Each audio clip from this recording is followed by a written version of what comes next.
कुछ ऐसा इसको मिल जाए प्लेसमेंट कि वो इधर आ जाए, बुध ग्रह नवमांश में, ठीक है, 8th हाउस में आ जाए तो, और सैटर्न जो है वो इधर आ जाए 6th हाउस में, ठीक है, मंगल इधर आ जाए, तो बेसिकली ये दिखा रहा है कि कहीं ना कहीं जो फ्रूट ऑफ 9th हाउस है वो कंप्लीटली स्पॉइल्ड है।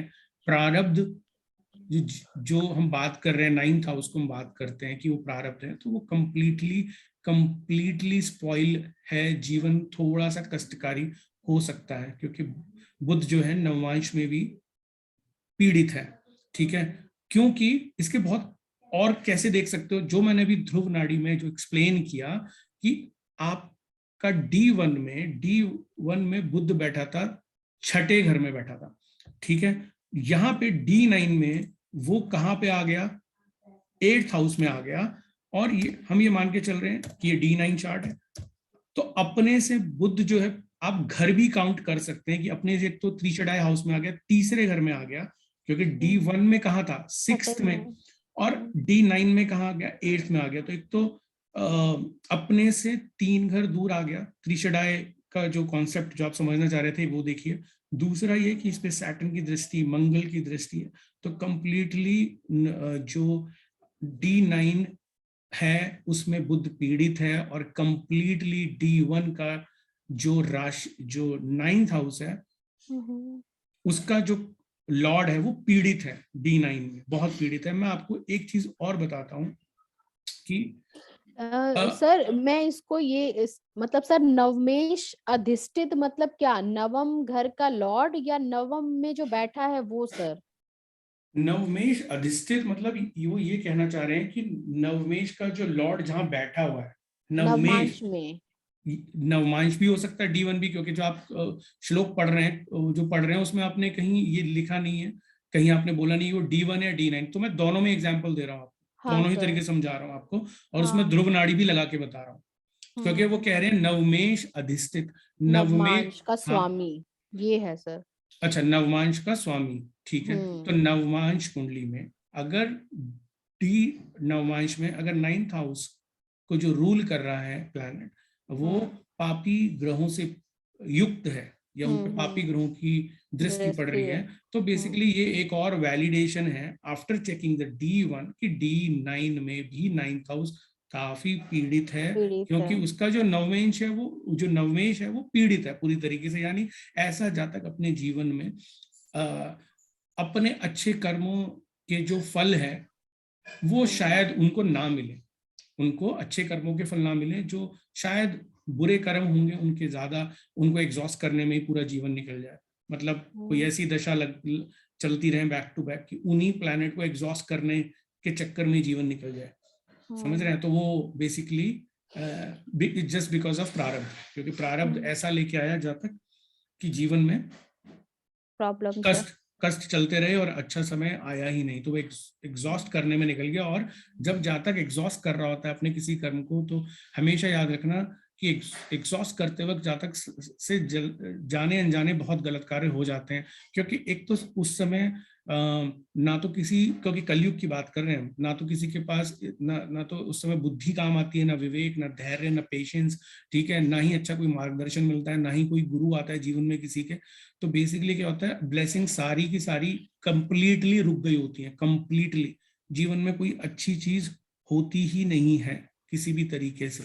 और जब होती नहीं है तो ऐसा जाता क्या करता है, जाने अनजाने कुछ ना कुछ गलत कार्य कर ही देता है, और जब जितना गलत कार्य करता है तो वो क्या होता है, उसके संचित कर्म में वो अकाउंट में ऐड होता हो रहता जाता है। है, ठीक है। तो जब वो ऐड होता रहता है तो नेक्स्ट लाइफ में अगेन फिर वही जीवन की आपाधापी। और जो लोग कहते हैं, मैं पहले भी आपको बता चुका हूँ, जो लोग कहते हैं कि मेरा केतु 12th हाउस में तो मुझे मोक्ष मिलेगा, तो अगर किसी का केतु 12th हाउस में और वो सारे गलत कार्य करता है, ठीक है, अब वो गलत कार्य की आपको सबको श्रेणी पता है क्या होते हैं, ठीक है, और वो सोचे मुझे मोक्ष मिल जाएगा, तो इज इट पॉसिबल? नहीं, ठीक है। तो ठीक है, केतु 12th हाउस में बोलने से मोक्ष मिल जाएगा ऐसा है ही नहीं, ठीक है। क्योंकि मैंने क्या बताया, 5th हाउस संचित कर्मा है, आपके पास 100 लाइफ, 1000 लाइफ का एक बैंक एक्यूमुलेशन है, उसमें से कुछ पोर्शन आपको इस जीवन में 9th हाउस में प्रारब्ध के रूप में मिलता है।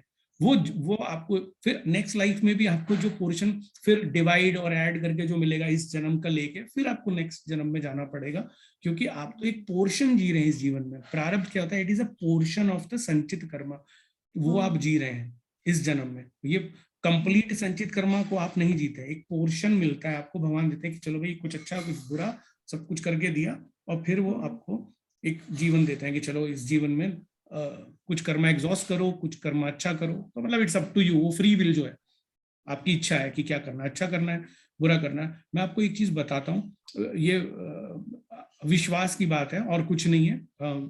मानो तो गंगा, ना मानो तो बहता पानी।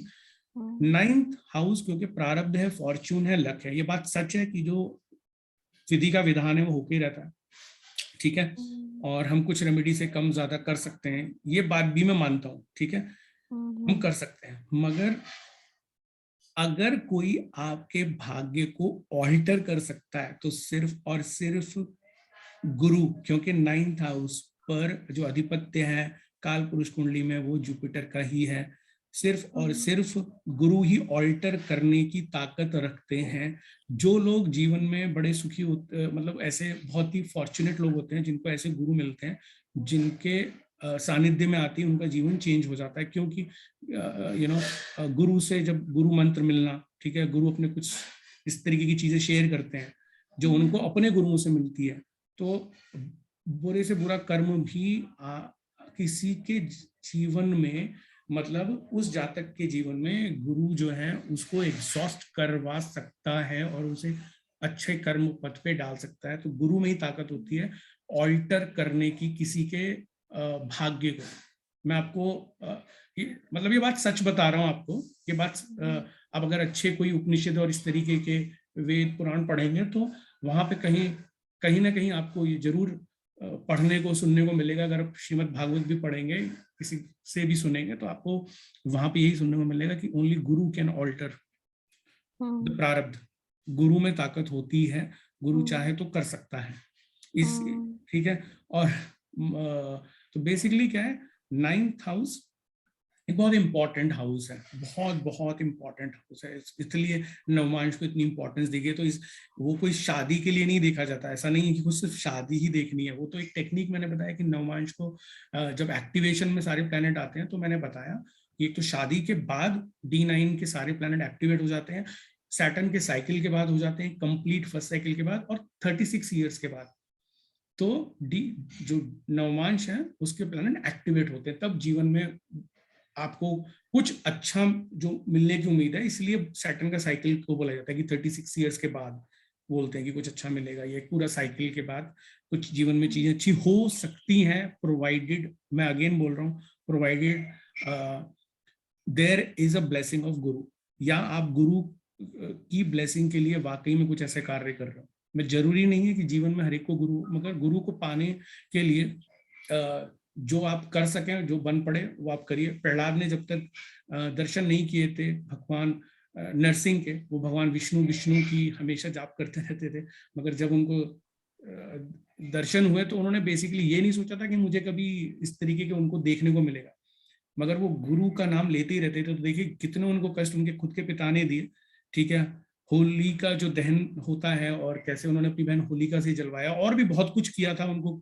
ठीक है, मगर सिर्फ क्योंकि गुरु कृपा थी ना, क्योंकि उनको अपना गुरु मानते थे, ठीक है। तो अगर किसी के जीवन में गुरु नहीं है तो जरूरी नहीं है कि वो कोई अच्छा कार्य कर नहीं सकते, 9th हाउस को अच्छा कर नहीं सकते। इसलिए बोला जाता है कि ज्यादा से ज्यादा मंदिर जाइए, अच्छे कार्य करिए, क्योंकि 9th हाउस रिप्रेजेंट धर्म के, मतलब धर्म वाले काम कीजिए, ठीक है।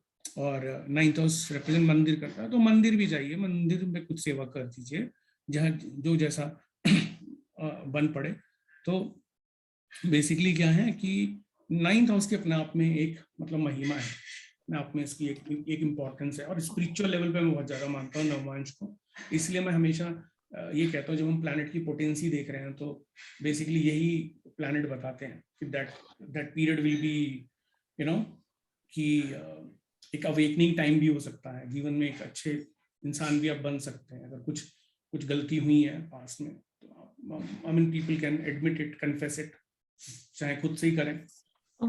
सर जी ये सर जैसे ये बोलते हैं कि चंद्र के नवमांश में शुक्र, मतलब चंद्र की राशि में शुक्र D9 में, correct correct sir? Correct correct correct. ऐसे जैसे बोलते हैं बुध के नवमांश में शनि, तो बुध की बुध की कोई राशि एक में, राशि में Shani. Correct correct, absolutely right, correct absolutely right. हमने क्या किया, जब मैंने आपको लास्ट वाला एग्जाम्पल बताया, निधनांशा बताया, तो शनि कहाँ थे?